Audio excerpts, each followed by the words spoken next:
চার কেন্দ্র বিধানসভা উপনির্বাচনের ফলাফল ঘোষণা হয়েছে গতকালই। আর গতকালই ভর সন্ধ্যায় ইসলামপুরে শুট আউটের ঘটনা। দুই তৃণমূল নেতাকে একেবারে ঘিরে ধরে গুলি চালায় দুষ্কৃতীরা। 9 থেকে 10 জন দুষ্কৃতী আসে, তারা গুলি চালায় এবং অবাধে পালিয়ে যায়। ইসলামপুরের ঘটনা। জাতীয় সড়কের ধারে গুলি বৃষ্টিতে জখম হয়েছেন আরও এক তৃণমূল নেতা। খুন হয়েছেন এক তৃণমূল নেতা এবং আরও একজন তৃণমূল নেতা তিনি আহত হয়েছেন। আর এরপরেই সিবিআই তদন্ত দাবি করেছেন নিহত তৃণমূল নেতার পরিবারের সদস্যরা। ষড়যন্ত্র করে পরিকল্পনা করে খুন করা হয়েছে দাবি নিহত তৃণমূল নেতা বাপি রায়ের পরিবারের।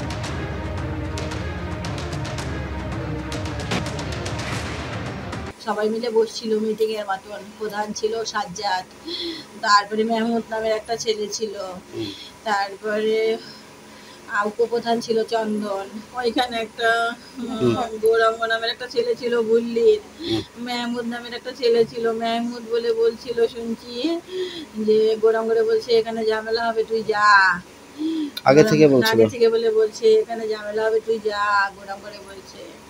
আমার ভাই ফোন করে বললো দিদি কোথায়? আমি কেন কাজে আইমগুর উপরে গুলি ফায়ারিং হচ্ছে, অনেক লোক ওর উপরে পুরো ফায়ারিং হচ্ছে, আমি তাড়াতাড়ি করে গেছি।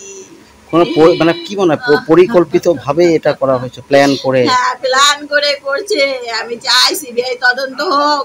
আমার সংসার নষ্ট করে দিল, আমার ছোট ছোট দুইটা বাচ্চা, একটা ছেলে একটা মেয়ে, আমাদের অনাথ হয়ে গেলাম আমরা।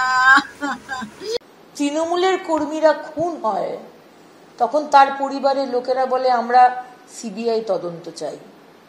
কেন বলতে পারেন মমতা ব্যানার্জি? আপনার এত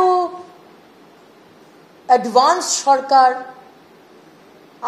আপনার কলকাতা পুলিশ একসময় যাকে স্কটল্যান্ড ইয়ার্ডের সাথে কম্প্যারিজন করা হতো, আপনার সিআইডি আপনার পুলিশের উপর কেউ ভরসাই করে না।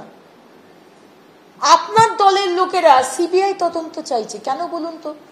এটাও নিশ্চয়ই বিজেপির চক্রান্ত নয়, তাই না?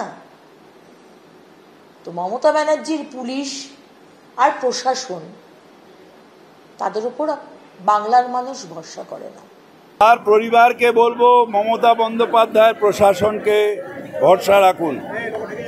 যে কেউ অন্যায় করতে পারে, কিন্তু মমতা বন্দ্যোপাধ্যায় অন্যায় করতে পারে না।